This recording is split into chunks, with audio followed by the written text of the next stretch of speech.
ಪಾತಾಳ ಮಧ್ಯದಲ್ಲಿ ನಮ್ಮನ್ನು ರಕ್ಷಿಸಿ ದೇವರೇ, ತಿರುಗಿ ಕಣ್ದೆರೆಯುವಾಗ ಸ್ವಾಮಿ ನಿನ್ನ ಪವಿತ್ರ ಆಲಯದಲ್ಲಿ ನಿನ್ನ ಕ್ರೂಸ್ ಅಡಿಯಲ್ಲಿ ಬಂದು ಸೇರೋ ಸೌಭಾಗ್ಯವನ್ನು ನಮ್ಮೆಲ್ಲರ ಜೀವಿತ ಕಾಲಕ್ಕೆ ನೀನು ನೀಡಿದ್ದಕ್ಕಾಗಿ ನಿಂಗೆ ಸ್ತೋತ್ರ. ನಾವಾದರೂ ಎಷ್ಟೋ ಸೌಭಾಗ್ಯವಂತರು ಸ್ವಾಮಿ, ಎಷ್ಟೋ ಜನರು ಸ್ವಾಮಿ ಈ ದಿನವನ್ನು ಈ ಕ್ಷಣವನ್ನು ಕಾಣದೆ ಹೋಗಿದ್ದಾರೋ.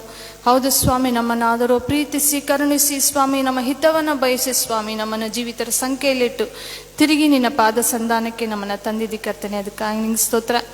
ಎಲ್ಲಿ ಇಬ್ಬರಾಗಲಿ ಮೂವರಾಗಲಿ ನನ್ನ ಹೆಸರಿನಲ್ಲಿ ಕೂಡಿ ಬರ್ತಾವ್ರೋ ಅವರ ಮಧ್ಯದಲ್ಲಿ ನಾನು ಇರ್ತೇನೆಂದು ಹೇಳಿ ಮಾತು ಕೊಟ್ಟು ನಂಬಿಗಸ್ತನಾಗಿ ಸ್ವಾಮಿ ನಮ್ಮನ್ನೆಲ್ಲರನ್ನೇ ಈವರೆಗೆ ನಡೆಸಿದ್ದಿ ಕರ್ತನೆ, ಅದಕ್ಕಾಗಿ ನಿಂಗೆ ಸ್ತೋತ್ರ. ತಿರುಗುಂದಾವರ್ತಿ ಬೆಳಗಿನ ಜಾವದಲ್ಲಿ ನಡೆಯುವಂಥ ಆರಾಧನೆಗಳೆಲ್ಲ ಆಶೀರ್ವದಿಸು ಸ್ವಾಮಿ. ನಿನ್ನ ವಾಕ್ಯನು ಕೊಡಲು ಬರುವಂಥ ನಿನ್ನ ಸೇವಕರುಗಳನ್ನ ಆಶೀರ್ವದಿಸು ಕರ್ತನೆ. ನಿನ್ನ ಮಕ್ಕಳ ಮೂಲಕ ಬರುವಂಥ ವಾಕ್ಯಗಳು ಸ್ವಾಮಿ ಇಲ್ಲಿ ಸೇರಿ ಬರುವ ನಮ್ಮೆಲ್ಲರ ಉದರಗಳು ತೆರೆ ಮಾಡಲಿ ಸ್ವಾಮಿ. ಈ ಧ್ಯಾನಗಳು ಸ್ವಾಮಿ ಲೋಕಾರೂಢಿಯಾಗಿರದ ಕರ್ತನೆ, ನೀನನ್ನು ದೃಷ್ಟಿಸಿ ಸ್ವಾಮಿ ನಮ್ಮನ್ನು ಪರೀಕ್ಷಿಸಿಕೊಂಡವರಾಗಿ ಸ್ವಾಮಿ, ಮಾನಸಾಂತರದಿಂದ ಪಶ್ಚಾತ್ತಾಪದಿಂದ ಸ್ವಾಮಿ ನಿನ್ನ ಪಾದ ಸಂಧಾನಕ್ಕೆ ಬರಲಿಕ್ಕಾಗುವಂತೆ ನಮ್ಮನ್ನು ಬಲಪಡಿಸು ಕರ್ತನೆ. ತಿರುಗೊಂದಾವರ್ತಿ ನಿನ್ನ ವಾಕ್ಯವನ್ನು ಕೊಡಲಿರಂಥ ನಿನ್ನ ಪ್ರೇಮಗಳನ್ನ ಆಶೀರ್ವದಿಸು ಸ್ವಾಮಿ. ಅವರಿಂದ ಬರುವಂಥ ವಾಕ್ಯಗಳು ಕರ್ತನೆ ನಮ್ಮೆಲ್ಲರ ಜೀವಿತಗಳನ್ನ ಬದಲಾವಣೆ ಮಾಡಲಿ ಸ್ವಾಮಿ. ಹೇಗೂ ಕರ್ತನೆ ನಮ್ಮೆಲ್ಲರ ಜೀವಿತದಲ್ಲಿ ನಿನ್ನ ಚಿತ್ತವೇ ನೆರವೇರಲಿ. ನಿನ್ನ ಘನವುಳ್ಳ ನಾಮಕ್ಕೆ ನಿತ್ಯ ಕಾಲಕ್ಕೂ ಇಂದಿಗೂ ಎಂದೆಂದಿಗೂ ಸ್ತುತಿ ಸ್ತೋತ್ರ ಉಂಟಾಗಲಿ ಸ್ವಾಮಿ. ಆಮೇನ್. ನಮ್ಮ ಆರಾಧನೆಯನ್ನು ಪ್ರಾರಂಭಿಸುವ ಹಾಗೆ ಪರದೆಯ ಮೇಲೆ ಮೂಡಿ ಬರುವಂತಹ ಸಂಗೀತವನ್ನು ಹಾಡಿಕೊಳ್ಳೋಣ.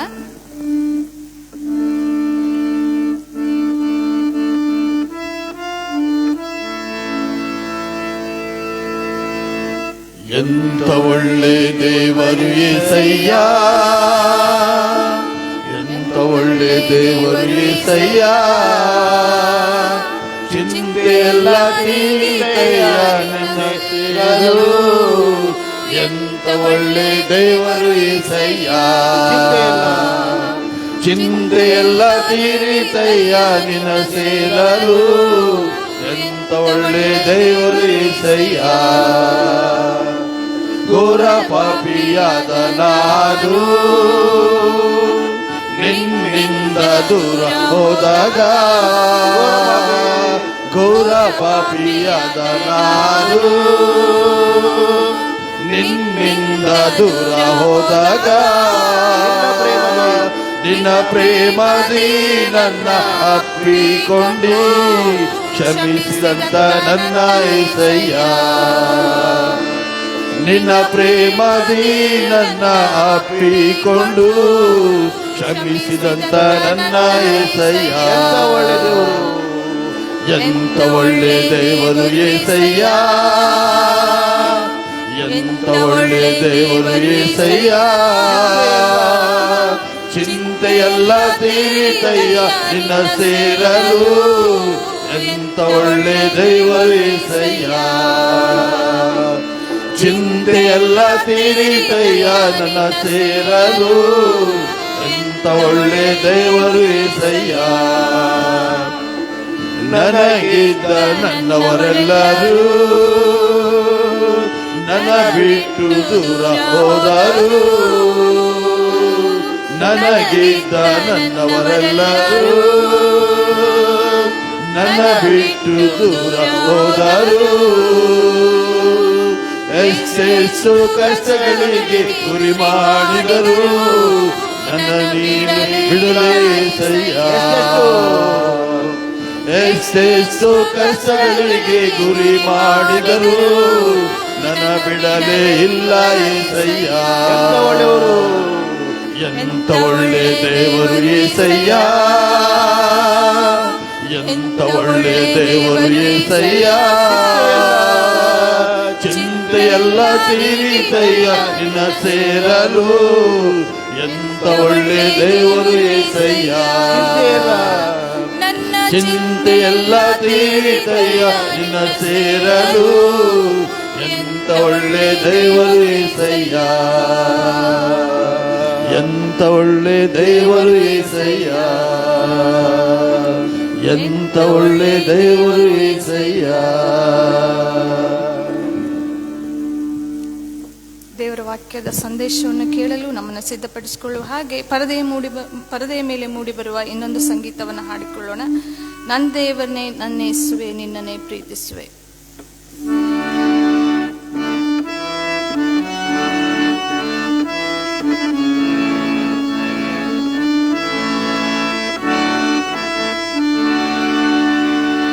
ನನ್ನೇವನೇ ನನ್ನೇಸುವೆ ನಿನ್ನನ್ನೇ ಪ್ರೀತಿಸುವೆ ನಂದೇವನೇ ನನ್ನೇಸುವೆ ನಿನ್ನನ್ನೇ ಪ್ರೀತಿಸುವೆ ಮುಂಜಾನೆ ಹುಡುಕುವೆನು ಸಮ್ಮುಖವ ಬಯಸುವೆನು ಮುಂಜಾನೆ ಹುಡುಕುವೆನು ಸಮ್ಮುಖವ ಬಯಸುವೆನು ನಂದೇವರೇ ನನ್ನೇಸುವೆ ನಿನ್ನನ್ನೇ ಪ್ರೀತಿಸುವೆ ಜೀವವುಳ್ಳ ದಿನವೆಲ್ಲ ಸ್ತುತಿಸುವೆ ಕೊಂಡಾಡುವೆ ಜೀವವುಳ್ಳ ದಿನವೆಲ್ಲ ಸ್ತುತಿಸುವೆ ಕೊಂಡಾಡುವೆ ನಂದೇವನೇ ನನ್ನೇಸುವೆ ನಿನ್ನನ್ನೇ ಪ್ರೀತಿಸುವೆ ಲೋಕವೆಲ್ಲ ನಶ್ವರವು ನಿನ್ ಪ್ರೀತಿಯೊಂದೇ ಶಾಶ್ವತವು ಲೋಕವೆಲ್ಲ ನಶ್ವರವು ನಿನ್ ಪ್ರೀತಿಯೊಂದೇ ಶಾಶ್ವತವು ನಂದೇವನೇ ನನ್ನೇಸುವೆ ನಿನ್ನನ್ನೇ ಪ್ರೀತಿಸುವೆ ನಂದೇವನೇ ನನ್ನೇಸುವೆ ನಿನ್ನನ್ನೇ ಪ್ರೀತಿಸುವೆ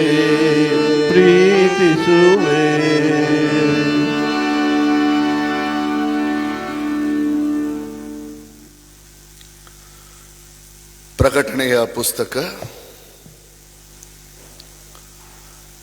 22ನೇ ಅಧ್ಯಾಯ 10ರಿಂದ 12ನೇ ವಚನದ ಭಾಗವನ್ನು ನಾವು ಧ್ಯಾನಿಸಿ ನಮ್ಮನ್ನು ನಾವು ಸಿದ್ಧಪಡಿಸಿಕೊಳ್ಳೋಣ. ಪ್ರಕಟಣೆಯ ಪುಸ್ತಕ 22ನೇ ಅಧ್ಯಾಯ 10ನೇ ವಚನದಿಂದ 12ನೇ ವಚನದವರೆಗೆ. ಇದಲ್ಲದೆ ಅವನು ನನಗೆ ಈ ಪುಸ್ತಕದಲ್ಲಿರುವ ಪ್ರವಾದನಾ ವಾಕ್ಯಗಳನ್ನು ಗುಪ್ತವಾಗಿಡಬೇಡ, ಇವು ನೆರವೇರುವ ಸಮಯವು ಸಮೀಪವಾಗಿದೆ. ಅನ್ಯಾಯ ಮಾಡುವವನು ಇನ್ನೂ ಅನ್ಯಾಯ ಮಾಡಲಿ, ಮೈಲಿಗೆಯಾದವನು ತನ್ನನ್ನು ಇನ್ನೂ ಮೈಲಿಗೆ ಮಾಡಿಕೊಳ್ಳಲಿ, ನೀತಿವಂತನು ಇನ್ನೂ ನೀತಿಯನ್ನು ಅನುಸರಿಸಲಿ, ಪವಿತ್ರನು ತನ್ನನ್ನು ಇನ್ನೂ ಪವಿತ್ರ ಮಾಡಿಕೊಳ್ಳಲಿ. ಇಗೋ, ಬೇಗ ಬರುತ್ತೇನೆ.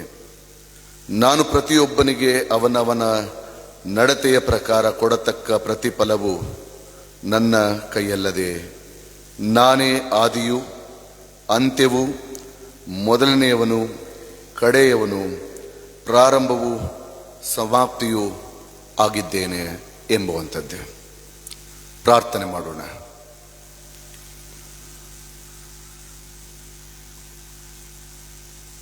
ಪ್ರೀತಿ ಸ್ವರೂಪನಾದಂಥ ತಂದೆಯಾದ ದೇವರೇ, ಈ ಮುಂಜಾನೆಯ ಸಮಯದಲ್ಲಿ ನಿನ್ನ ಪ್ರಸನ್ನತೆಯೊಂದಿಗೆ ನಾವು ಕೂಡಿ ಬರಲು ಕೃಪೆಯನ್ನು ನಮ್ಮೆಲ್ಲರ ಮೇಲೆ ಸುರಿಯ ಮಾಡಿದ್ದಿ. ನಿನಗೆ ಸ್ತೋತ್ರವನ್ನು ಸಲ್ಲಿಸುತ್ತೇವೆ. ನಿನ್ನ ವಾಕ್ಯವನ್ನು ಧ್ಯಾನಿಸುವಾಗ ನೀನು ನಮ್ಮೊಟ್ಟಿಗೆ ಮಾತನಾಡು. ನಮ್ಮ ಆಂತರಿಕ ಕಣ್ಣುಗಳನ್ನು ನೀನು ತೆರೆಯ ಮಾಡು. ನಿನ್ನ ವಾಕ್ಯದ ಗೂಢಾರ್ಥಗಳನ್ನು ಗ್ರಹಿಸಿಕೊಂಡವರಾಗಿ ಸ್ವಾಮಿ ನಮ್ಮನ್ನು ನೀನು ಸಿದ್ಧಗೊಳಿಸಿ, ಕಡೆಯ ದಿವಸದಲ್ಲಿ ನೀನು ಬರುವಾಗ ನಾವು ನಿನ್ನ ಮುಂದೆ ಯಥಾರ್ಥವಾಗಿ ನಿರ್ದೋಷಿಗಳಾಗಿ ಕಾಣಿಸಿಕೊಳ್ಳುವಂಥ ಕೃಪೆಗೆ ನಮ್ಮನ್ನು ನೀನು ನಡೆಸು. ಕೃಪಾ ಸಂಪೂರ್ಣನಾದಂಥ ತಂದೆಯಾದ ದೇವರೇ, ನಮ್ಮನ್ನು ನಮ್ಮ ಹೃದಯಗಳನ್ನು ತೆರೆದಿಟ್ಟುಕೊಂಡು ನಿನ್ನನ್ನು ಸ್ವೀಕರಿಸಿ ಬದುಕಿ ಬಾಳಲು ಪವಿತ್ರಾತ್ಮನ ಅಭಿಷೇಕ, ಪವಿತ್ರಾತ್ಮನ ಮಾರ್ಗದರ್ಶನವನ್ನು ನಮ್ಮೆಲ್ಲರಿಗೂ ಅನುಗ್ರಹಿಸಿ ಲೋಕದೊಳಗೆ ಹೋಗಿ ನಿನ್ನ ಬರೋಣಕ್ಕಾಗಿ ಸಿದ್ಧಗೊಳ್ಳಲು ಕೃಪೆ ಅನುಗ್ರಹಿಸಿಕೊಡೆ ಎಂದು ಯೇಸುವಿನ ನಾಮದಲ್ಲಿ ಬೇಡುತ್ತಿದ್ದೇವೆ ರಾಜ್ಯ. ಆಮೆನ್. ಈ ಒಂದು ಅಮೂಲ್ಯ ಸಮಯದಲ್ಲಿ ಆರಿಸಿಕೊಂಡಂತ ವೇದ ಭಾಗವು ಶ್ರೀ ಲೂಕನು ಬರೆದ ಸುವಾರ್ತೆ 12ನೇ ಅಧ್ಯಾಯ 35ನೇ ವಚನದಿಂದ 48ನೇ ವಚನದವರೆಗೆ. ಶ್ರೀ ಲೂಕನು ಬರೆದ ಸುವಾರ್ತೆ 12ನೇ ಅಧ್ಯಾಯ 35ನೇ ವಚನದಿಂದ 48ನೇ ವಚನದವರೆಗೆ. ಓದುವ ದೇವರ ವಾಕ್ಯವನ್ನ ಆಲಿಸಿರಿ. ನಿಮ್ಮ ನಡುಗಳು ಕಟ್ಟಿರಲಿ, ನಿಮ್ಮ ದೀವಿಟಿಗೆಗಳು ಉರಿಯುತ್ತಾ ಇರಲಿ. ನೀವಂತೂ ತಮ್ಮ ಯಜಮಾನನು ಬಂದ ತಟ್ಟಿದ ಕೂಡಲೇ ಕದವನ್ನು ತೆರೆಯುವುದಕ್ಕೆ ಸಿದ್ಧವಾಗಿದ್ದು, ಮದುವೆ ಊಟವನ್ನು ಯಾವಾಗ ತೀರಿಸಿಕೊಂಡು ಬರುವೆನೋ ಎಂದು ಅವನನ್ನು ಎದುರು ನೋಡುತ್ತಿರುವ ಮನುಷ್ಯರಂತಿರಿ. ಯಜಮಾನನು ಬಂದು ಯಾವ ಯಾವ ಆಳುಗಳು ಎಚ್ಚರವಾಗಿರುವುದನ್ನು ಕಂಡುಕೊಳ್ಳುವನೋ ಆ ಆಳುಗಳೇ ಧನ್ಯರು.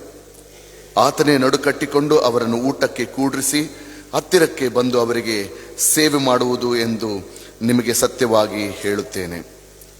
2ನೆಯ ಜಾವದಲ್ಲಿ ಆಗಲಿ 3ನೆಯ ಜಾವದಲ್ಲಿ ಆಗಲಿ ಬಂಧಾತನಿಗೆ ಹಾಗೆ ಕಾಣಿಸಿಕೊಂಡವರು ಧನ್ಯರು.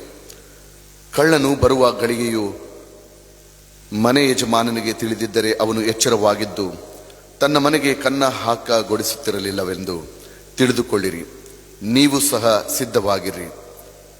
ನೀವು ನೆನೆಸದ ಗಳಿಗೆಯಲ್ಲಿ ಮನುಷ್ಯಕುಮಾರನು ಬರುತ್ತಾನೆ ಅಂದನು. ಆಗ ಪೇತ್ರನು, ಸ್ವಾಮಿ, ನೀನು ಈ ಸಾಮ್ಯವನ್ನು ನಮಗೆ ಮಾತ್ರ ಹೇಳುತ್ತೀಯೋ, ಎಲ್ಲರಿಗೂ ಹೇಳುತ್ತೀಯೋ ಎಂದು ಕೇಳಲು, ಸ್ವಾಮಿ, ಹೇಳಿದ್ದೇನೆಂದರೆ ಹೊತ್ತಿಗೆ ಅಶನಕ್ಕೆ ಬೇಕಾದದ್ದನ್ನು ಅಳೆದು ಕೊಡುವುದಕ್ಕಾಗಿ ಯಜಮಾನನು ತನ್ನ ಮನೆಯವರ ಮೇಲೆ ನೇಮಿಸಿದ ನಂಬಿಗಸ್ತನು ವಿವೇಕಿಯೂ ಆಗಿರುವ ಮನೆವಾರ್ತೆಯವನು ಯಾರು? ಯಜಮಾನನು ಬಂದು ಯಾವ ಆಳು ಹೀಗೆ ಮಾಡುವುದನ್ನು ಕಾಣುವನೋ ಆ ಆಳು ಧನ್ಯನು. ಅಂಥವನನ್ನು ಅವನು ತನ್ನ ಎಲ್ಲಾ ಆಸ್ತಿಯ ಮೇಲೆ ನೇಮಿಸುವನು ಎಂದು ನಿಮಗೆ ಸತ್ಯವಾಗಿ ಹೇಳುತ್ತೇನೆ. ಆದರೆ ಆ ಆಳು ನನ್ನ ಯಜಮಾನನು ಬರುವುದಕ್ಕೆ ತಡಮಾಡುತ್ತಾನೆ ಅಂತ ತನ್ನ ಮನಸ್ಸಿನಲ್ಲಿ ಅಂದುಕೊಂಡು ಗಂಡಾಳು ಹೆಣ್ಣಾಳುಗಳನ್ನು ಒಡೆಯುವುದಕ್ಕೂ ತಿಂದು ಕುಡಿದು ಅಮಲೇರುವುದಕ್ಕೂ ತೊಡಗಿದರೆ ಅವನು ನೆನೆಸದ ದಿನದಲ್ಲಿಯೂ ತಿಳಿಯದ ಗಳಿಗೆಯಲ್ಲಿಯೂ ಆ ಆಳಿನ ಯಜಮಾನನು ಬಂದು ಅವನನ್ನು ಕಠಿಣವಾಗಿ ಹೊಡೆಸಿ ಅಪನಂಬಿಗಸ್ತರಿಗೆ ಆಗತಕ್ಕ ಗತಿಯನ್ನು ಅವನಿಗೆ ನೇಮಿಸುವನು. ತನ್ನ ಯಜಮಾನನ ಚಿತ್ತವನ್ನು ತಿಳಿದ ಆಳು ಸಿದ್ಧ ಮಾಡದೆ ಹೋದರೆ ಅಥವಾ ಅವನ ಚಿತ್ತಕ್ಕನುಸಾರ ನಡೆಯದಿದ್ದರೆ ಅವನು ಬಹಳ ಪೆಟ್ಟು ತಿನ್ನುವನು. ತಿಳಿಯದ ಪೆಟ್ಟುಗಳಿಗೆ ಯೋಗ್ಯವಾದದ್ದನ್ನು ನಡೆಸಿದವನು ಸ್ವಲ್ಪ ಪೆಟ್ಟು ತಿನ್ನುವನು. ಯಾವನಿಗೆ ಬಹಳವಾಗಿ ಕೊಟ್ಟಿದೆಯೋ ಅವನ ಕಡೆಯಿಂದ ಬಹಳವಾಗಿ ನಿರೀಕ್ಷಿಸಲ್ಪಡುವುದು. ಇದಲ್ಲದೆ ಯಾವನ ವಶಕ್ಕೆ ಬಹಳವಾಗಿ ಒಪ್ಪಿಸಿದೆಯೋ ಅವನ ಕಡೆಯಿಂದ ಇನ್ನೂ ಹೆಚ್ಚಾಗಿ ಕೇಳುವರು ಎಂಬುವಂಥದ್ದೇ. ಈಗಾಗಲೇ 2 ಪರಿಚ್ಛೇದಗಳ ಹಿನ್ನೆಲೆಯಲ್ಲಿ ನಾವು ಧ್ಯಾನಿಸುವಾಗ, ಪ್ರಿಯರೇ, ಈಗಲೇ ಕರ್ತನ ಬರೋಣ ಸಮೀಪಿಸಿದೆ. ಯಾವಾಗ ಬರುತ್ತಾನೆ ಎಂಬುದಾಗಿ ನಾವು ಅಳೆಯಲು ಸಾಧ್ಯವೇ ಇಲ್ಲ. ಕರ್ತನು ಬರುವ ಕಾಲ ಹತ್ತಿರವಾಗಿದೆ. ಪ್ರಕಟಣೆಯ ಪುಸ್ತಕ 22ನೇ ಅಧ್ಯಾಯದ 10ರಿಂದ 12ನೇ ವಚನದ ಭಾಗದಲ್ಲಿ ಆತನು ಹೇಳುತ್ತಾನೆ, ಇವು ನೆರವೇರುವ ಸಮಯವು ಸಮೀಪವಾಗಿದೆ. ಪ್ರತಿ ಒಂದು ದೇವರ ಕಾರ್ಯವೂ, ದೇವರಿಂದ ಬರೆಸಲ್ಪಟ್ಟಂತ ಈ ದೇವರ ವಾಕ್ಯವೂ ನೆರವೇರುವ ಕಾಲವು ಸಮೀಪವಾಗಿದೆ. ಅನ್ಯಾಯ ಮಾಡುವವನು ಇನ್ನೂ ಅನ್ಯಾಯ ಮಾಡಲಿ, ಮೈಲಿಗೆ ಆದವನು ತನ್ನನ್ನು ಇನ್ನೂ ಮೈಲಿಗೆ ಮಾಡಿಕೊಳ್ಳಲಿ, ನೀತಿವಂತನು ತನ್ನನ್ನು ಇನ್ನೂ ನೀತಿವಂತನನ್ನಾಗಿ ಮಾರ್ಪಡಿಸಲಿ, ಪವಿತ್ರನು ತನ್ನನ್ನು ಇನ್ನೂ ಪವಿತ್ರ ಮಾಡಿಕೊಳ್ಳಲಿ. ಈಗೋ ಬೇಗ ಬರುತ್ತೇನೆ. ಈಗಾಗಲೇ ಪರಿಸ್ಥಿತಿಗಳನ್ನು ನಾವು ನೋಡುವುದಾದರೆ, ನಮ್ಮ ಮಧ್ಯದಲ್ಲಿ ಆಗುತ್ತಿರುವಂಥ ಎಲ್ಲ ಪರಿಸ್ಥಿತಿಗಳನ್ನು ನೋಡುವುದೇ ಆದರೆ, ಗಮನಿಸುವುದೇ ಆದರೆ, ಅತಿ ಶೀಘ್ರವಾಗಿ ದೇವರು ಬರುತ್ತಾನೆ ಎಂಬಂತ ನಿರೀಕ್ಷೆಯಲ್ಲಿ ನಾವು ಇರುವಂಥದ್ದು ಬಹಳ ಅವಶ್ಯವಾಗಿದೆ. ನಮ್ಮನ್ನು ಸಿದ್ಧಪಡಿಸಿಕೊಳ್ಳುವಂಥದ್ದು ಬಹಳ ಅವಶ್ಯವಾಗಿದೆ. ಪ್ರಿಯರೇ, ದೇವರಲ್ಲಿ ಕಠಿಣವಾಗಿ ಹೇಳುತ್ತಾನೆ, ನೀತಿವಂತನು ತನ್ನನ್ನು ಇನ್ನೂ ನೀತಿವಂತನನ್ನಾಗಿ ಮಾಡಿಕೊಳ್ಳಲಿ, ಪವಿತ್ರನು ಇನ್ನೂ ತನ್ನನ್ನು ಪವಿತ್ರತೆಯಲ್ಲಿ ಪವಿತ್ರಗೊಳಿಸಿಕೊಳ್ಳಲಿ ಎಂಬುದಾಗಿ ಹೇಳುತ್ತಾನೆ. ಮೈಲಿಗೆ ಆದವನು ಅವರವರ ಕೃತ್ಯಗಳಿಗೆ ತಕ್ಕಂತೆ ಪ್ರತಿಫಲವನ್ನ ನಾನು ಕೊಡುತ್ತೇನೆ ಎಂಬುದಾಗಿ ಹೇಳುತ್ತಾನೆ. ಈಗಿರುವಲ್ಲಿ ನಮಗಿರುವಂಥ ಪಂಥವಾಹನಗಳು ಏನು ಎಂಬುದಾಗಿ ಈಗ ಓದಿ ಕೇಳಿಸಿಕೊಂಡಂಥ ಸುವಾರ್ಥ ಭಾಗದ ಪರಿಚ್ಛೇದದ ಹಿನ್ನೆಲೆಯಲ್ಲಿ ನಾವು ಧ್ಯಾನ ಮಾಡೋಣ ಪ್ರಿಯರೇ. ಮೊಟ್ಟ ಮೊದಲದಾಗಿ 35ರಿಂದ 37 ವಚನಗಳ ಭಾಗ, ಲೂಕನ ಬರೆದ ಸುವಾರ್ತೆ 12ನೇ ಅಧ್ಯಾಯ 35ರಿಂದ 37ನೇ ವಚನದ ಭಾಗವನ್ನು ನಾವು ಗಮನಿಸೋಣ ಪ್ರಿಯರೇ. ನಿಮ್ಮ ನಡುಗಳು ಕಟ್ಟಿರಲಿ, ನಿಮ್ಮ ದೀವಿಟಿಗೆಗಳು ಉರಿಯುತ್ತಾ ಇರಲಿ. ನೀವಂತೂ ತಮ್ಮ ಯಜಮಾನನು ಬಂದು ತಟ್ಟಿದ ಕೂಡಲೇ ಕದವನ್ನ ತೆರೆಯುವುದಕ್ಕೆ ಸಿದ್ಧವಾಗಿದ್ದು, ಮದುವೆ ಊಟವನ್ನು ಯಾವಾಗ ತೀರಿಸಿಕೊಂಡು ಬರುವೆನೆಂದು ಅವನನ್ನು ಎದುರು ನೋಡುತ್ತಿರುವ ಮನುಷ್ಯರಂತಿರಿ ಎಂಬುದಾಗಿ ಬರೆಯಲ್ಪಟ್ಟಿದೆ. ಈಗಿರುವಲ್ಲಿ ಮೊಟ್ಟ ಮೊದಲನೆಯ ಪಂಥವಾನ, ನಮಗಿರುವಂಥ ಸಿದ್ಧತೆಗೆ ಇರುವಂಥ ಪಂಥವಾನ challenge, we need to be watchful ಅಂತ. We need to be watchful. ನಮ್ಮ ಜೀವಿತಗಳನ್ನು ನಾವು ಗಮನಿಸುತ್ತಾ ನಡೆಯುವಂಥದ್ದು ಬಹಳ ಅವಶ್ಯ ಪ್ರಿಯರೇ. ಬೇರೆಯವರ ಜೀವಿತಗಳನ್ನಲ್ಲ, ಬೇರೆಯವರ ಜೀವಿತವನ್ನಲ್ಲ, ಬದಲಾಗಿ ನಮ್ಮ ಜೀವಿತಗಳನ್ನೇ ನಾವು ಅವಲೋಕಿಸಿಕೊಂಡು ಗಮನಿಸಿ ನಡೆಯುವಂಥದ್ದು ಬಹಳ ಅವಶ್ಯವಾಗಿದೆ. ಅದಕ್ಕೆ ಸ್ವಾಮಿ ಹೇಳ್ತಾನೆ, ನೀನು ಮೊದಲು ನಿನ್ನ ಕಣ್ಣಿನಲ್ಲಿರುವಂತ ಏನ್ ತೆಗಿಬೇಕಂತ್ರಿ?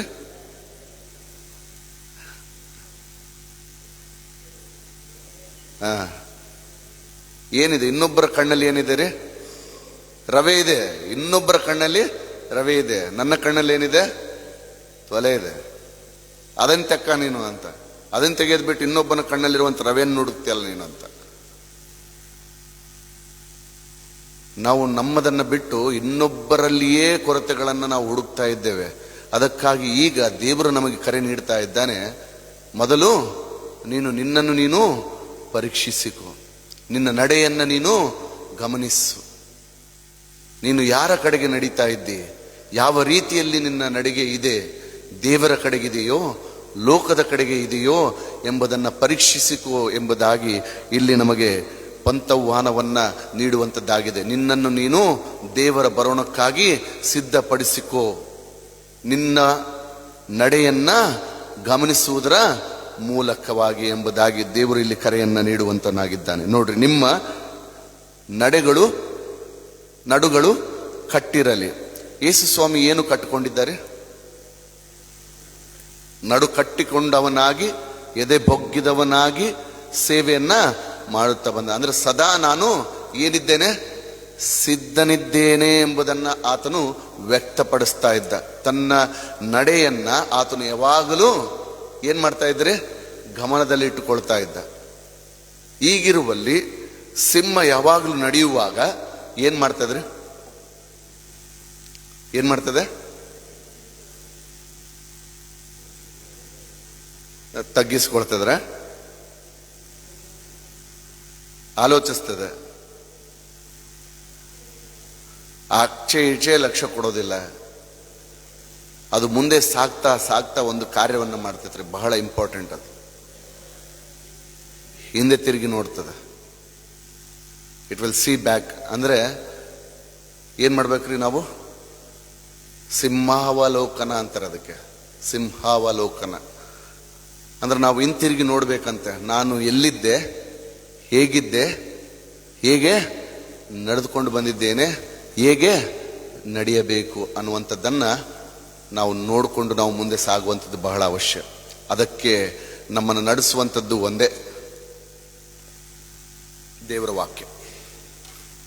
ಅದಕ್ಕೆ ಕೀರ್ತನೆಗಾರ 119ನೇ ಕೀರ್ತನೆ 105ನೇ ವಚನದಲ್ಲಿ ಬಹಳ ಚಂದವಾದಂಥ ರೀತಿಯಲ್ಲಿ ಹೇಳ್ತದೆ, ನಿನ್ನ ವಾಕ್ಯವು ನನ್ನ ಕಾಲಿಗೆ ದೀಪವು, ನನ್ನ ಮಾರ್ಗಕ್ಕೆ ಬೆಳಕೂ ಆಗಿದೆ. ಈಗಿರುವುದರಿಂದ ನಡುಗಳನ್ನ ಕಟ್ಟಿರಿ, ನಿಮ್ಮ ದೀವಿಟೆಗಳು ಉರಿಯುತ್ತಾ ಇರಲಿ ಎಂಬುದಾಗಿ ಹೇಳುವಂತ ಮಾತಿನಲ್ಲಿ ನೀವು ಗ್ರಹಿಸಬೇಕಾದಂಥದ್ದು ಪೇತ್ರನಿಗೆ ಬರೆದ ಮೊದಲನೇ ಪತ್ರಿಕೆ 1ನೇ ಅಧ್ಯಾಯ 13ನೇ ವಚನವನ್ನ ತೆರೆದು ನೋಡಿರಿ. ಪೇತ್ರನಿಗೆ ಬರೆದ ಮೊದಲನೇ ಪತ್ರಿಕೆ 1ನೇ ಅಧ್ಯಾಯ 13ನೇ ವಚನ. ಆದುದರಿಂದ ನೀವು ಮನಸ್ಸಿನ ನಡುವನ್ನ ಕಟ್ಟಿಕೊಂಡು ಸ್ವಸ್ಥಚಿತ್ತರಾಗಿದ್ದು ಯೇಸು ಕ್ರಿಸ್ತನು ಪ್ರತ್ಯಕ್ಷನಾಗುವಾಗ ನಿಮಗೆ ದೊರಕುವ ಭಾಗ್ಯದ ಮೇಲೆ ನಿಮ್ಮ ನಿರೀಕ್ಷೆಯನ್ನು ಸಂಪೂರ್ಣವಾಗಿ ಇಡೀರಿ. ಏನನ್ನು ಕಟ್ಕೊಳ್ಬೇಕಂತ್ರಿ? ಮನಸ್ಸನ್ನ. ಯಾಕಂದ್ರೆ ಮನಸ್ಸು ಏನಂತ್ರಿ, ಹೆಂಗಂತ್ರಿ ನಮ್ದು? ನಾವು ನವಿಲನ್ನು ನಾವು ಗಮನಿಸ್ಬೇಕ್ರಿ. ನವಿಲು ಏನ್ ಮಾಡ್ತದಂತೆ? ನವಿಲು ನಡಿಬೇಕಾದ್ರೆ ಒಂದು ಸಿಂಹ ಆತ್ಮಾವಲೋಕನ ಮಾಡ್ತದೆ. ನವಿಲು ಏನ್ ಮಾಡ್ತದಂತೆ? ಏನ್ರಿ ಪಾಸ್ಟ್ರೆ, ಪ್ರಾಣಿಗಳ ಬಗ್ಗೆ ಅದರ ಚಲನವಲನಗಳ ಬಗ್ಗೆ ಹೇಳ್ತಿರಲ್ರಿ ಪಾಸ್ಟ್ರೆ. ನವಿಲು ನಡೆಯಬೇಕಾದ್ರೆ ಯಾವಾಗಲೂ ಇಡ್ಲೋ ಬೇಡ, ಇಡ್ಲೋ ಬೇಡ. ಅದ ಕಾಲುಗಳನ್ನು ನೀವು ಪರೀಕ್ಷೆ ಮಾಡ್ರಿ.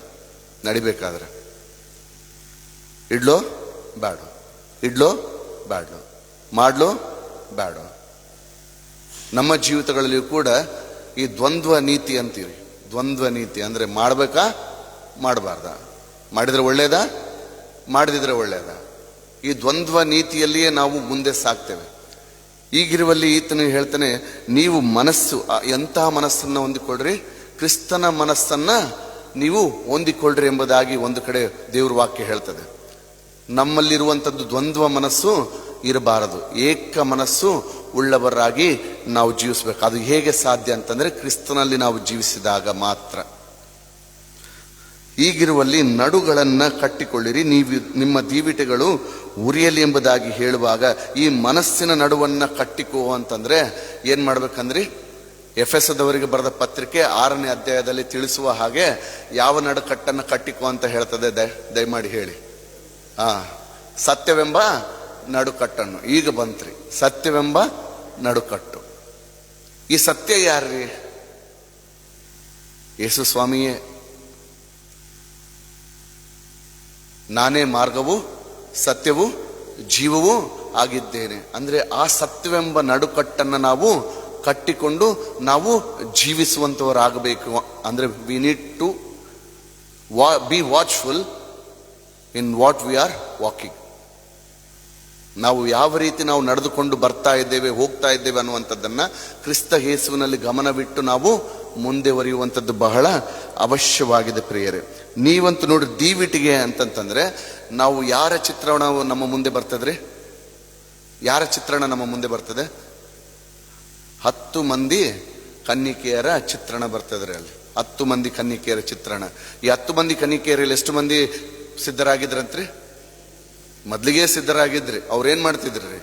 ಆ ದೀಪಗಳನ್ನ ಒತ್ತಿಸಿಕೊಂಡು ಆಗ್ಲೇ ರೆಡಿ ಆಗ್ಬಿಟ್ಟಿದ್ರಿ.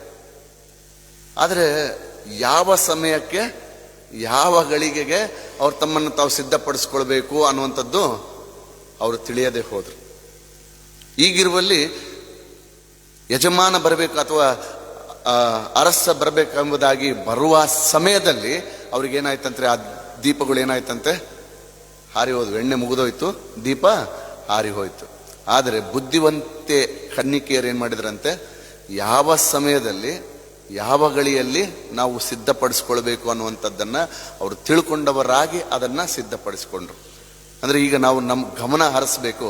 ನಾವು ಯಾವಾಗ ಯಾವ ಸಮಯದಲ್ಲಿ ನಮ್ಮನ್ನು ನಾವು ಸಿದ್ಧಪಡಿಸಿಕೊಳ್ಬೇಕು. ಕರ್ತನ ಬರೋಣ ಹತ್ತಿರವಾಗ್ತಾ ಇದೆ.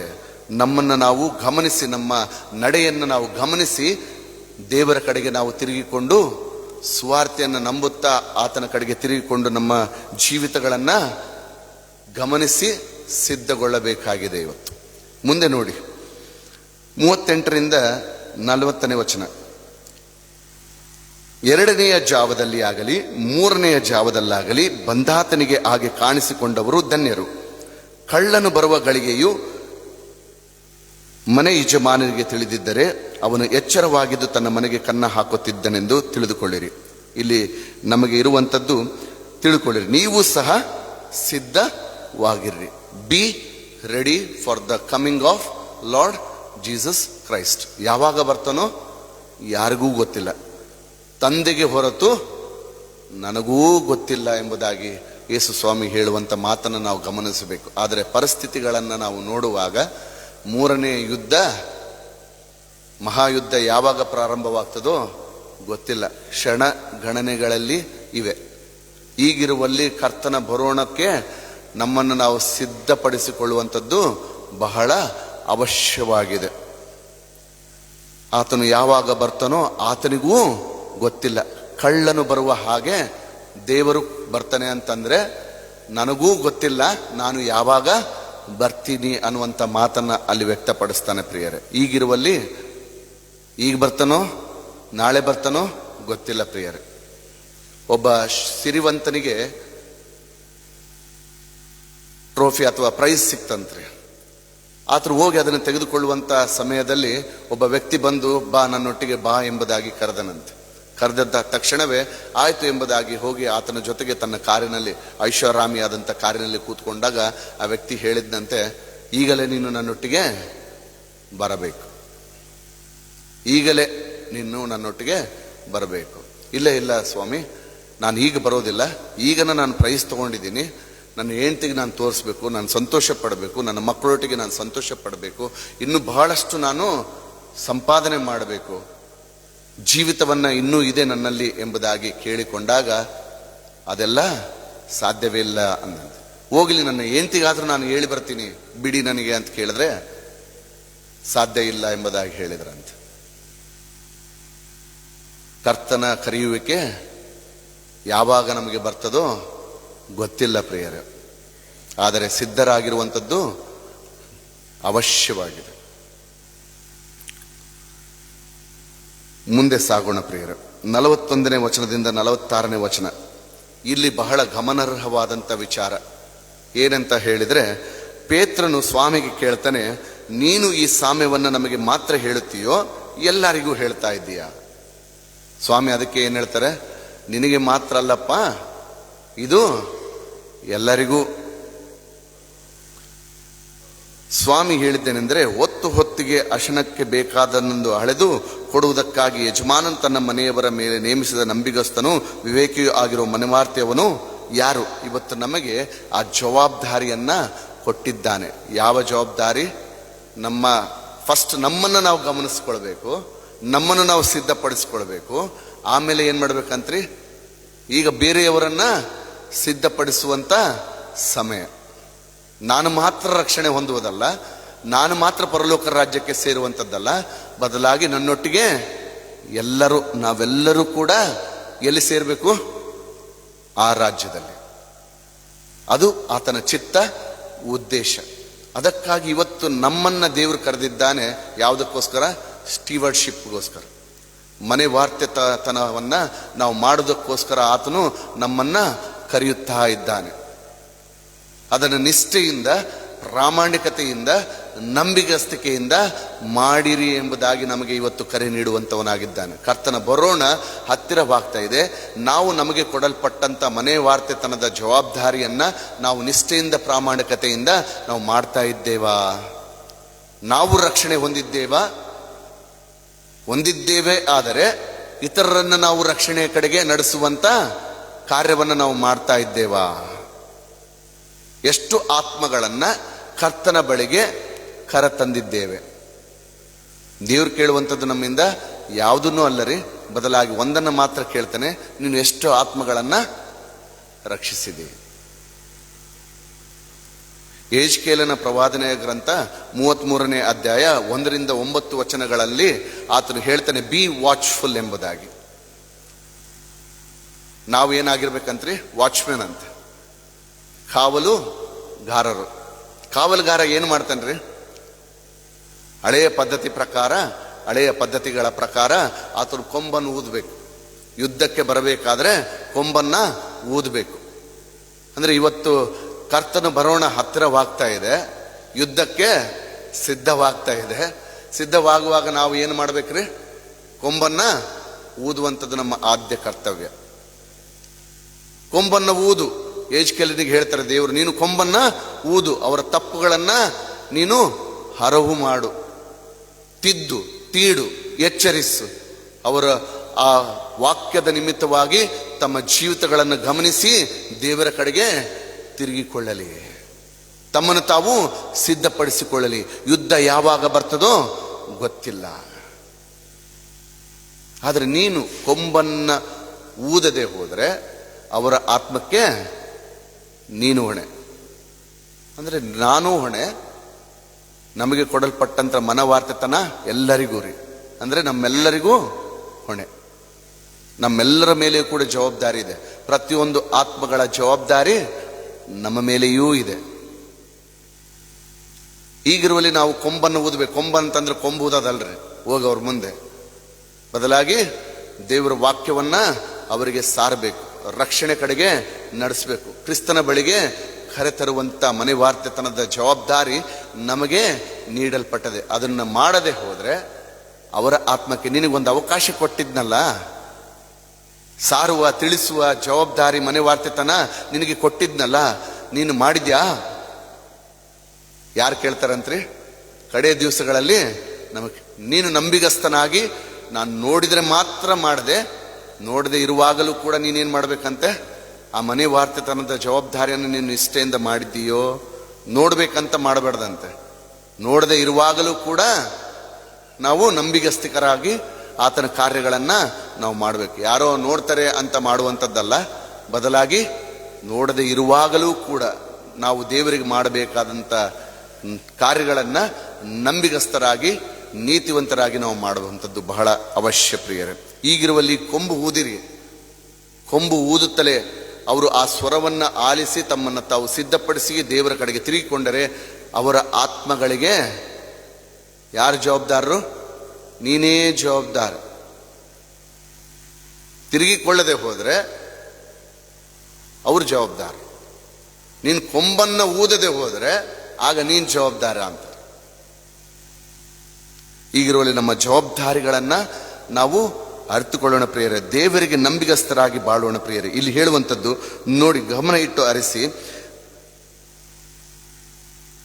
ಯಜಮಾನನು ಬಂದ ಯಾವ ಆಳು ಹೀಗೆ ಮಾಡುವುದನ್ನ ಕಾಣುವನೋ ಆ ಆಳು ಧನ್ಯನು, ಅಂಥವನನ್ನು ಅವನು ತನ್ನ ಎಲ್ಲಾ ಆಸ್ತಿಯ ಮೇಲೆ ನೇಮಿಸುವನು ಎಂದು ನಿಮಗೆ ಸತ್ಯವಾಗಿ ಹೇಳುತ್ತೇನೆ.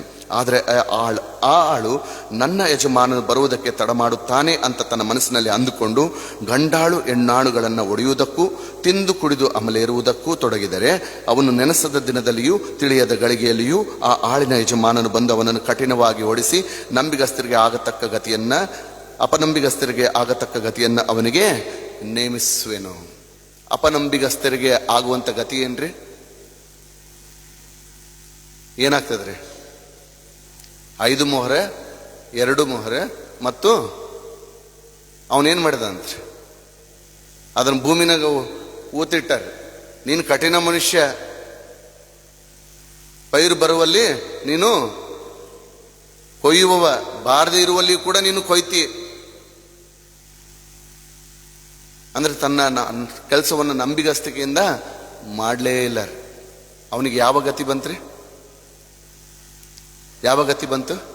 ಆ ಕತ್ತಲ ಕೋಣೆಯಲ್ಲಿ ಹಾಕಿರಿ, ಅಲ್ಲಿ ಹಲ್ಲು ಕಟಕಟನೆ ಹಲ್ಲು ಕಡಿಯೋಣವು ಹುಳ ಸಾಯದೆ ಇರುವಂತ ಆ ನರಕಕ್ಕೆ ದೊಬ್ಬಿರಿ ಎಂಬುದಾಗಿ ಹೇಳುವಂತ ಮಾತು. ಇಂದು ನಾವು ಕೂಡ ನಮ್ಮ ನಂಬಿಗಸ್ತಿಕೆಯನ್ನ, ನಮ್ಮ ಮನೆವಾರ್ತೆತನದ ಜವಾಬ್ದಾರಿಯನ್ನ ನಿಷ್ಠೆಯಿಂದ ಪ್ರಾಮಾಣಿಕತೆಯಿಂದ ಮಾಡದೆ ಹೋದರೆ ನಮಗೂ ಕೂಡ ಶಿಕ್ಷೆ ತಪ್ಪಿದ್ದಿಲ್ಲ. ಈಗಿರುವಲ್ಲಿ ಕರ್ತನ ಬರೋಣ ಹತ್ತಿರವಾಗ್ತಾ ಇದೆ. ನಮ್ಮ ಮನೆವಾರ್ತೆತನದ ಜವಾಬ್ದಾರಿಯನ್ನ ನಾವು ಗ್ರಹಿಸಿಕೊಳ್ಳೋಣ. ನಮಗೆ ಕೊಡಲ್ಪಟ್ಟಿದೆ ಎಂಬುದಾಗಿ ನಾವು ಗ್ರಹಿಸಿಕೊಂಡು ಕರ್ತನಿಗೆ ನಂಬಿಗಸ್ತರಾಗಿ ಜೀವಿಸುತ್ತಾ ಇತರರನ್ನ ಕೂಡ ಆ ರಕ್ಷಣೆಯಡೆಗೆ ಸಾಗಿಸುವ ಜವಾಬ್ದಾರಿಯನ್ನ ನಾವು ನಂಬಿಕೆಯಿಂದ ಮಾಡೋಣ ಪ್ರಿಯರೇ. ಕಡೆ ವಚನ 47-48ನೇ ವಚನ.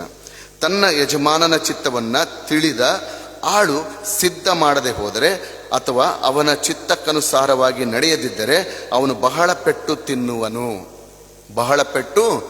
ತಿನ್ನುವನು. ತಿಳಿಯದ ಪೆಟ್ಟುಗಳಿಗೆ ಯೋಗ್ಯವಾದದನ್ನು ನಡೆಸಿದವನು ಸ್ವಲ್ಪ ಪೆಟ್ಟು ತಿನ್ನುವನು. ಯಾವನಿಗೆ ಬಹಳವಾಗಿ ಕೊಟ್ಟಿದೆಯೋ ಅವನ ಕಡೆಯಿಂದ ಬಹಳವಾಗಿ ನಿರೀಕ್ಷಿಸಲ್ಪಡುವುದು. ಇದಲ್ಲದೆ ಯಾವನ ವಶಕ್ಕೆ ಬಹಳವಾಗಿ ಒಪ್ಪಿಸಿದೆಯೋ ಅವನ ಕಡೆಯಿಂದ ಇನ್ನೂ ಹೆಚ್ಚಾಗಿ ಕೇಳುವರು. ಈಗಿರುವಲ್ಲಿ 13ನೇ ಅಧ್ಯಾಯದ 1-9 ವಚನಗಳನ್ನು ನೀವು ಗಮನಿಸಿದರೆ, ಲೂಕನ ಬರೆದ ಸುವಾರ್ತೆ 13ನೇ ಅಧ್ಯಾಯದ 1-9 ವಚನಗಳನ್ನು ಗಮನಿಸುವುದಾದರೆ ನಮಗೆ ಈಗಾಗಲೇ ಜವಾಬ್ದಾರಿಯನ್ನ ನೀಡಿದ್ದಾನೆ. ರೆಸ್ಪಾನ್ಸಿಬಿಲಿಟಿ ಕಡೆಯದಾಗಿ ನಮ್ಮ ಜವಾಬ್ದಾರಿಯನ್ನ ನಿಷ್ಠೆಯಿಂದ ಪ್ರಾಮಾಣಿಕತೆಯಿಂದ ಮಾಡಲು ಕರೆ ನೀಡುವಂತವನಾಗಿದ್ದಾನೆ. ಯಾವ ಕರೆ ಕೊಡ್ತಾ ಇದ್ದಾನ್ರಿ? ನೀವು ಸಹ ತಿರುಗಿಕೊಳ್ರಿ, ಇತರರನ್ನು ಕೂಡ ದೇವರ ಕಡೆಗೆ ತಿರುಗಿಸಿರಿ. ನೋಡ್ರಿ, ಅಲ್ಲಿ ಒಂದು ಸಾಮ್ಯವನ್ನು ಹೇಳ್ತಾನೆ 6ನೇ ವಚನದಿಂದ. ಆಮೇಲೆ ಆತನು ಒಂದು ಸಾಮ್ಯವನ್ನ ಹೇಳಿದನು, ಅದೇನೆಂದರೆ, ಒಬ್ಬನೊಬ್ಬನು ತನ್ನ ದ್ರಾಕ್ಷಿಯ ತೋಟದಲ್ಲಿ ಒಂದು ಅಂಜೂರದ ಗಿಡವನ್ನ ನಡೆಸಿದ. ಇಲ್ಲಿ ದ್ರಾಕ್ಷಿಯ ತೋಟ ಇಸ್ರಾಯೇಲರಿಗೆ ಸಂಕೇತವಾಗಿದ್ದರೆ, ಅಂಜೂರ ಮರ ಯಾವುದಕ್ಕೆ ಸಂಕೇತ ರೀ?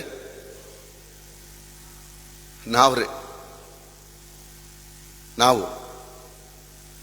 ಯಾಕೆಂದ್ರೆ ದ್ರಾಕ್ಷೆ ಮೊದಲ ಸುವಾರ್ತೆ ಇಸ್ರಾಯೇಲರಿಗೆ ಸಾರಲ್ಪಡ್ತು. ತದನಂತರ 4 ದಿಕ್ಕುಗಳಿಗೆ ಸುವಾರ್ತೆ ತಲುಪಲ್ಪಡ್ತು. ಆ 4 ದಿಕ್ಕಿನಲ್ಲಿರುವಂತ ಜನರು ಯಾರ್ರಿ? ನಾವು. ಅಂದ್ರೆ ಲೋಕದ ಕಟ್ಟ ಕಡೆಯವರೆಗೂ ಸುವಾರ್ತೆ ಸಾರಲ್ಪಟ್ಟಿತು. ಹಾಗಿರುವಲ್ಲಿ ನಮ್ಮನ್ನ ಈಗ ಎಲ್ಲಿಟ್ಟಿದ್ದಾನ್ರಿ? ಆ ದ್ರಾಕ್ಷಿಯ ತೋಟದಲ್ಲಿ ನಮ್ಮನ್ನ ಅಂಜೂರ ಮರವಾಗಿ ಇಟ್ಟಿದ್ದಾನೆ. ಒಬ್ಬನೊಬ್ಬನು ತನ್ನ ದ್ರಾಕ್ಷಿಯ ತೋಟದಲ್ಲಿ ಒಂದು ಅಂಜೂರದ ಗಿಡವನ್ನು ನಡೆಸಿದ. ತರುವಾಯ ಅವನು ಅದರಲ್ಲಿ ಏನನ್ನು ಅಪೇಕ್ಷಿಸ್ತಾ ಇದ್ದಾನೆ? ಇವತ್ತು ನಮ್ಮ ಜೀವಿತಗಳಿಂದ ದೇವರು ಏನನ್ನು ಅಪೇಕ್ಷೆ ಪಡ್ತಾ ಇದ್ದಾನೆ? ಫಲ. ಯಾವ ಫಲ? ಆತ್ಮಿಕ ಫಲ. ಆತ್ಮನ ಫಲ 9. ಈ ಫಲಗಳನ್ನ ನಮ್ಮ ಜೀವಿತಗಳಲ್ಲಿ ಆತನ ಅಪೇಕ್ಷೆ ಪಡುವಂತವನಾಗಿದ್ದಾನೆ. ಕಾಣದಿದ್ದಲ್ಲಿ ಏನು ಮಾಡ್ತಾನಂತ್ರಿ? ಅಲ್ಲೇ ಇದೆ ನೋಡಿ. ಸಿಕ್ಕಲಿಲ್ಲ. ಬಳಿಕ ಅವನು ತೋಟ ಮಾಡುವವನಿಗೆ, ನೋಡು, ನಾನು 3 ವರ್ಷದಿಂದಲೂ ಈ ಅಂಜೂರದ ಮರದಲ್ಲಿ ಹಣ್ಣನ್ನು ಹುಡುಕುತ್ತಾ ಬಂದಿದ್ದೇನೆ. ದ್ರಾಕ್ಷಿಯಲ್ಲೆಲ್ಲ, ದ್ರಾಕ್ಷಿಯಂತೂ ಏನಾಯ್ತ್ರಿ? ಅದರಲ್ಲಿ ಬರಲೇ ಇಲ್ಲ, ಫಲ ಬರಲೇ ಇಲ್ಲ. ಅಂದ್ರೆ ಇಸ್ರಾಯೇಲರಲ್ಲಿ ಫಲವನ್ನ ದೇವರು ಕಾಣಲೇ ಇಲ್ಲ. ಈಗ ಯಾರಿಂದ ಅಪೇಕ್ಷೆ ಪಡ್ತಾ ಇದ್ದಾನೆ? ನಮಗೆ ಕೊಡಲ್ಪಟ್ಟಿದೆ ಜವಾಬ್ದಾರಿ. ಆ ಜವಾಬ್ದಾರಿಯುತವಾದಂಥ ನಮ್ಮ ಜೀವಿತಗಳ ಮೂಲಕ ದೇವರು ನಮ್ಮ ಜೀವಿತಗಳ ಮೂಲಕ ಫಲವನ್ನ ಅಪೇಕ್ಷೆ ಪಡ್ತಾ ಇದ್ದಾನೆ. ಫಲ ಸಿಕ್ಕಲಿಲ್ಲ. ಅವಾಗ ತೋಟಗಾರನಿಗೆ ಏನಂತ ಹೇಳ್ತಾನಂತೆ? ತೋಟಗಾರನು ಯಾರು? ಯಜಮಾನ ಯಾರು? ಯಜಮಾನ ತಂದೆಯಾದ ದೇವರಂತೆ. ತೋಟಗಾರನು ನಮ್ಮ ಪ್ರಭುವಾದ ಯೇಸು ಕ್ರಿಸ್ತನು. ಈಗಿರುವಲ್ಲಿ ನೋಡು, ನಾನು 3 ವರ್ಷ ಇದರಲ್ಲಿ ಏನ್ ಮಾಡ್ತಾ ಇದ್ದೇನೆ? ಇಷ್ಟು ವರ್ಷಗಳ ಕಾಲ ನಾನು ಪ್ರತಿಯೊಬ್ಬರಲ್ಲಿ ಏನ್ ನೋಡ್ತಾ ಇದ್ದೀನಿ? ಫಲ ಅಪೇಕ್ಷೆ ಪಡ್ತಾ ಇದ್ದೀನಿ. ಅವರ ಜೀವಿತಗಳ ಮೂಲಕವಾಗಿ ಫಲನೇ ಇಲ್ಲದೆ ಹೋಗಿದೆ. ಒಂದು ಆತ್ಮ ಕೂಡ ರಕ್ಷಣೆ ಹೊಂದಿಲ್ಲ. ಇತರರನ್ನು ಕೂಡ ರಕ್ಷಣೆಯಡೆಗೆ ಸಾಗಿಸ್ತಾ ಇಲ್ಲ. ಅವರ ಜವಾಬ್ದಾರಿಯನ್ನು ನಿಷ್ಠೆಯಿಂದ ಪ್ರಾಮಾಣಿಕತೆಯಿಂದ ಮಾಡ್ತಾನೇ ಇಲ್ಲ ಅನ್ನುವಂಥ ಮಾತನ್ನ ಹೇಳಿದಾಗ ದೇವರು ಏನ್ ಹೇಳ್ತಾರಂತ ನೋಡ್ರಿ. ಅಂಜೂರದ ಮರದಲ್ಲಿ ಹಣ್ಣನ್ನು ಹುಡುಕುತ್ತಾ ಬಂದಿದ್ದೇನೆ, ಆದರೂ ನನಗೆ ಸಿಕ್ಕಲಿಲ್ಲ. ಇದನ್ನು ಕಡಿದು ಹಾಕು, ನರಕಕ್ಕೆ ದೊಬ್ಬಿಬಿಡು, ಕಳಿಸ್ಬಿಡು, ಸೈತಾನ ಸೇನೆಯೊಟ್ಟಿಗೆ ಕಳಿಸ್ಬಿಡು. ಬೆಂಕಿಯಲ್ಲಿ ಅವರು ಬಿದ್ದು ಇರಲಿ ಎಂಬುದಾಗಿ ದೇವರು ಕಠೋರವಾಗಿ ಹೇಳ್ತಾರಂತೆ. ಹೇಳಿದಾಗ ಆತನ ಏನಂತಾನಂತೆ? ಆದರೆ ತೋಟ ಮಾಡುವವನು, ಅಯ್ಯ, ಬಹಳ ಚಂದವಾದಂಥ ಮಾತ್ರೆ, ಅಯ್ಯ, ಈ ವರ್ಷವೂ ಇದನ್ನು ಬಿಡು. ಇವತ್ತು ನಮಗೆ ಯಾಕೆ ಕೃಪೆ ಮೇಲೆ ಕೃಪೆಯನ್ನ ನಮ್ಮ ಜೀವಿತಗಳಲ್ಲಿ ಅನುಗ್ರಹಿಸಿಕೊಡ್ತಾ ಇದ್ದಾನೆ ಅಂತಂದ್ರೆ, ಮತ್ತೊಂದು ದಿನವನ್ನ, ಮತ್ತೊಂದು ಗಳಿಗೆಯನ್ನ, ಮತ್ತೊಂದು ಕ್ಷಣವನ್ನ ನಮಗೆ ಯಾಕೆ ಅನುಗ್ರಹಿಸಿಕೊಡ್ತಾ ಇದ್ದಾನೆ ಅಂತಂದ್ರೆ, ದೇವರ ಕಡೆಗೆ ತಿರುಗಿಕೊಳ್ರಿ. ಕರ್ತನ ಬರೋಣ ಹತ್ತಿರವಾಗ್ತಾ ಇದೆ. ನಿಮ್ಮನ್ನು ನೀವು ಸಿದ್ಧಪಡಿಸಿಕೊಳ್ಳ್ರಿ. ದೇವರಿಗೆ ನಂಬಿಗಸ್ತರಾಗಿ ಜೀವಿಸಿರಿ. ನಿಮ್ಮ ಜವಾಬ್ದಾರಿಯನ್ನ ನಿಷ್ಠೆಯಿಂದ ಪ್ರಾಮಾಣಿಕತೆಯಿಂದ ಮಾಡಿ ಮುಗಿಸಿ ಕಡೆಯಲ್ಲಿ ಏನಂತ ಅನ್ಸ್ಕೋಬೇಕಂತ್ರಿ ನಾವು? ಎಸ್, ಆಮೇನ್. ಬಲ ನಂಬಿಗಸ್ತನಾದ ಒಳ್ಳೆಯ ಆಳು ನೀನು, ದಣಿಯ ಸೌಭಾಗ್ಯದಲ್ಲಿ ಸೇರು. ಆ ಸೌಭಾಗ್ಯಕ್ಕೆ ನಾವು ಸೇರುವಂಥವರಾಗಬೇಕು. ಅದಕ್ಕಾಗಿ ತಿರುಗಿ ಬರ್ತಾ ಇದ್ದಾನೆ ಸ್ವಾಮಿ. ನಮ್ಮನ್ನು ಕೊಂಡೊಯ್ಯಲಿಕ್ಕೆ ಬರ್ತಾ ಇದ್ದಾನೆ. ಈಗ ಕರ್ತನ ಬಳಿಗೆ ನಮಗೋಸ್ಕರ ಬೇಡ್ಕೊಳ್ತಾ ಇದ್ದಾನೆ. ಮತ್ತೊಂದು ದಿನವನ್ನ, ಮತ್ತೊಂದು ಗಳಿಗೆಯನ್ನ, ಮತ್ತೊಂದು ಕ್ಷಣವನ್ನ ನಿನ್ನ ಮಗನಿಗೆ ನೀನು ಅನುಗ್ರಹಿಸಿಕೊಡು, ನಿನ್ನ ಮಗಳಿಗೆ ಅನುಗ್ರಹಿಸಿಕೊಡು. ಆತನು ಮನಸ್ಸು ಮಾಡಿ ದೇವರ ಕಡೆಗೆ ತಿರುಗಿಯಾನು. ನಮ್ಮನ್ನು ನಾವು ಪರೀಕ್ಷೆ ಮಾಡಿಕೊಳ್ಳೋಣ ಪ್ರಿಯರೇ. ತಿರುಗಿಕೊಳ್ಳದೆ ಹೋದರೆ ನಾಶನ, ನರಕ, ಕಟ್ಟಿಟ್ಟ ಬುತ್ತಿ. ಕರ್ತನ ಬರೋಣ ಹತ್ತಿರವಾಗಿದೆ ಪ್ರಿಯರೇ. ನಮ್ಮನ್ನ ಸಿದ್ಧಪಡಿಸಿಕೊಳ್ಳೋಣ, ಇತರರನ್ನು ಕೂಡ ಕರ್ತನ ಬರೋಣಕ್ಕಾಗಿ ಸಿದ್ಧಪಡಿಸೋಣ. ಪ್ರಾರ್ಥನೆ ಮಾಡೋಣ. ಕೃಪೆಯಲ್ಲಿ ಐಶ್ವರ್ಯಭರಿತನಾದಂಥ ತಂದೆಯಾದ ದೇವರೇ, ನಿನ್ನ ಕರೆಗೆ ಹೋಗೊಟ್ಟು ಕರ್ತನೆ ನಿನ್ನವರಾಗಿ ಬದುಕಿ ಸ್ವಾಮಿ ನಮ್ಮನ್ನು ನಾವು ಪರೀಕ್ಷಿಸಿಕೊಂಡವರಾಗಿ ನಾವು ಎಂಥವರಾಗಿದ್ದೇವೆ. ನಾವು ಪಾಪಿಗಳಾಗಿದ್ದಾಗ್ಯೂ ಕರ್ತನೆ ನೀನು ಕ್ರೂಜೆ ಮೇಲೆ ಮರಣವನ್ನು ಅಪ್ಪೋದರ ಮೂಲಕ ನಮ್ಮ ಪಾಪಗಳನ್ನೆಲ್ಲ ಪರಿಹರಿಸಿ ಶುದ್ಧೀಕರಿಸಿ ಸ್ವಾಮಿ ನಿತ್ಯ ಜೀವದ ಸೌಭಾಗ್ಯಕ್ಕೆ ನಮ್ಮನ್ನು ಪಾತ್ರರನ್ನಾಗಿ ಮಾಡಿದ್ದೀಯಲ್ಲ. ಮಕ್ಕಳೆಂಬುದಾಗಿ ಅಂಗೀಕರಿಸಿಕೊಂಡಿದ್ದೀಯಲ್ಲ. ಸ್ನೇಹಿತರೆಂಬುದಾಗಿ ನೀನು ಕರೆದಿಯಲ್ಲ. ಹೌದು ಸ್ವಾಮಿ, ನೀನು ನಮಗೆ ಜವಾಬ್ದಾರಿಯನ್ನು ನೀಡಿದ್ದಿ. ಕೊಂಬನ್ನು ಊದುವಂಥ ಜವಾಬ್ದಾರಿ, ಸುವಾರ್ತೆಯನ್ನ ಸಾರುವಂಥ ಜವಾಬ್ದಾರಿ, ನಮ್ಮ ಜೀವಿತಗಳನ್ನು ಗಮನಿಸಿ ನಿನ್ನ ವಾಕ್ಯದಂತೆ ಬದುಕಿ ಬಾಳಿ ಸ್ವಾಮಿ ಸಿದ್ಧರಾಗಿ ನಿನ್ನ ಬರೋಣಕ್ಕೆ ನಮ್ಮನ್ನು ಸಿದ್ಧಪಡಿಸಿಕೊಂಡವರಾಗಿ ನಿನ್ನ ಮನೆ ವಾರ್ತೆತನದ ಜವಾಬ್ದಾರಿಯನ್ನು ನಿಷ್ಠೆಯಿಂದ, ಪ್ರಾಮಾಣಿಕತೆಯಿಂದ, ನಂಬಿಗಸ್ತಿಕೆಯಿಂದ ಮಾಡಿ ಮುಗಿಸಿ ಆ ಜವಾಬ್ದಾರಿಯನ್ನು ಹೌದು ನಿನ್ನ ಪಾಲಿಸಿದ್ರೆ ಹೌದು ಮಾಡಿ ಮುಗಿಸಿದ್ದೇನೆಂಬುದಾಗಿ ಯಥಾರ್ಥವಾಗಿ ನಿನ್ನ ಮುಂದೆ ಕಾಣಿಸಿಕೊಳ್ಳುವಂಥ ಕೃಪೆಗೆ ಸ್ವಾಮಿ ನೀನು ನಡೆಸುತ್ತೆಂಬ ನಂಬಿಕೆ ನಿರೀಕ್ಷೆಯಲ್ಲಿ ನಮ್ಮನ್ನು ನಿನಗೆ ಸಮರ್ಪಿಸಿಕೊಂಡು ಅತಿ ವಿನಯದೊಡನೆ ನಮ್ಮ ಪ್ರಾರ್ಥನೆ ವಿಜ್ಞಾಪನೆಗಳನ್ನು, ನಮ್ಮ ಜೀವಿತಗಳನ್ನು, ನಮ್ಮ ಹೃದಯಗಳನ್ನು ನಿನಗೆ ಸಮರ್ಪಿಸಿಕೊಂಡು ಬೇಡಿ ಹೊಂದಿದ್ದೇವೆ ಕರ್ತನೆ. ಆಮೆನ್.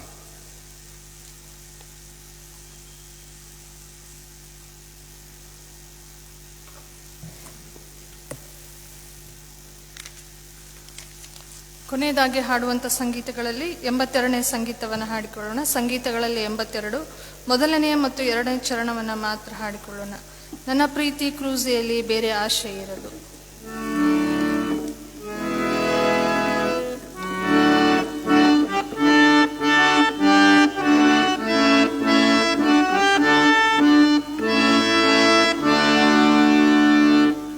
ನನ್ನ ಪ್ರೀತಿ ಕೃಜೆಯಾಲಿ ಬೇರೆ ಆಶೀರಾದು ಅತಿ ಪ್ರಿಯ ಯೇಸುವಾಲಿ ಋತು ದೃಢವಾಯಿತು. ನಿತ್ಯ ಒಂದೇ ವಾಕ್ಯವು ಸಂಗೀತವಾಹುದು. ಸುಖ ದುಃಖ ಕಾಲದಲ್ಲಿ ಪ್ರೀತಿ ಕೃಷಿಯಾತನಲ್ಲಿ ಪ್ರೀತಿಯಿಂದ ನಿಂದೆ ನಷ್ಟ ಹಿಂಸೆ ಬಾಡತನವು ಚಿಂತೆ ಮೊದಲಾದ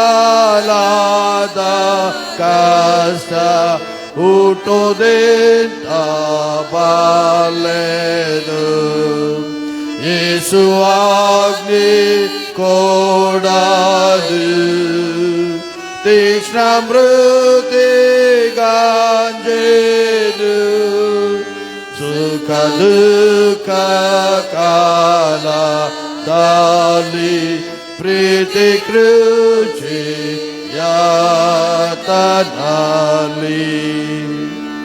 ನಾವೆಲ್ಲರೂ ಒಟ್ಟಾಗಿ ಕರ್ತನು ಕಲಿಸಿಕೊಟ್ಟ ಪ್ರಾರ್ಥನೆಯನ್ನು ಪದ್ಯ ರೂಪದಲ್ಲಿ ಹೇಳಿಕೊಳ್ಳೋಣ. ನಂತರದಲ್ಲಿ ಸೇವಕರು ನಮ್ಮನ್ನು ಅಂತ್ಯಾಶ್ವದಲ್ಲಿ ನಡೆಸಬೇಕಾಗಿ ಕೇಳ್ಕೊಳ್ತೇನೆ.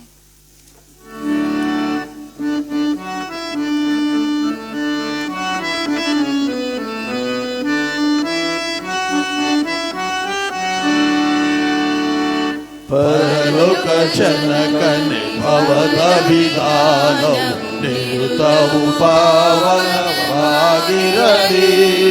ಸುರಚಿರವಾಗಿ ಹರಿನಯ ರಾಜವು ಧರೆಯಲ್ಲಿ ನೆಲೆಸಲಿ ಸ್ಥಿರವಾಗಿ. ಆಮೆನ್.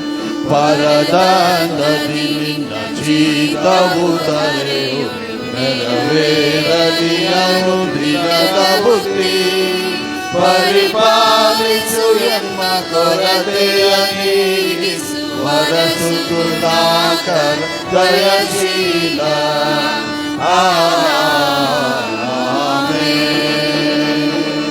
ಕ್ಷಮಿಸೆಮ್ಮ ಪಾಪಗಳನ್ನು ನಾವಿತರ ಕ್ಷಮಿಸಿದ ತೆರದಿ ದಯಾಕರನೇ. ಕ್ಷೇಮವ ಪಾಲಿಸು ದೀನರ ರಕ್ಷಿಸು ಕಾಮಿತ ಫಲದ ಜಗನೀನೇ. ಆಮೆನ್.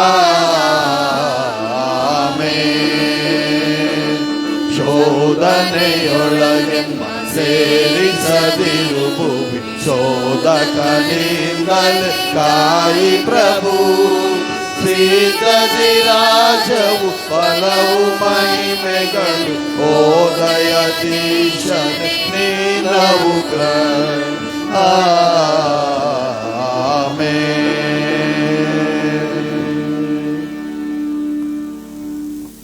ದೇವರ ಆಶೀರ್ವಾದನ ನಂಬಿಕೆಯಿಂದ ನಾವು ಹೊಂದಿಕೊಳ್ಳೋಣ. ನಮ್ಮನ್ನ ರಕ್ಷಣೆಯೆಡೆಗೆ ಸಾಗಿಸಿದಂತ ಯೇಸು ಕ್ರಿಸ್ತನ ಅಪಾರವಾದಂತ ಕೃಪೆ, ಆ ರಕ್ಷಣೆಯ ಜೀವಿತಕ್ಕೆ ತನ್ನ ಏಕೈಕ ಮಗನನ್ನೇ ನಮಗೋಸ್ಕರ ಶಿಲುಬೆ ಮೇಲೆ ಮರಣವನ್ನು ಅಪ್ಪುವುದಕ್ಕೋಸ್ಕರ ಈ ಲೋಕಕ್ಕೆ ಕಳಿಸಿಕೊಟ್ಟಂತ ತಂದೆಯಾದ ಅಪಾರವಾದಂತ ಪ್ರೀತಿ, ಆ ರಕ್ಷಣೆಯೆಡೆಗೆ ಸಾಗಿಸುವ ಪವಿತ್ರಾತ್ಮನ ಪ್ರೇರಣೆ, ಆರೋಗ್ಯ ಸುಕ್ಷೇಮ ಬಲ ಶಕ್ತಿ ತ್ರಾಣ ಪ್ರೀತಿ ಅನ್ಯೋನ್ಯತೆ ನಿತ್ಯ ನಿರಂತರವಾಗಿ ನಮ್ಮೆಲ್ಲರ ಸಂಗಡಲು ನೆಲೆಯಾಗಿರಲಿ. ಆಮೆನ್.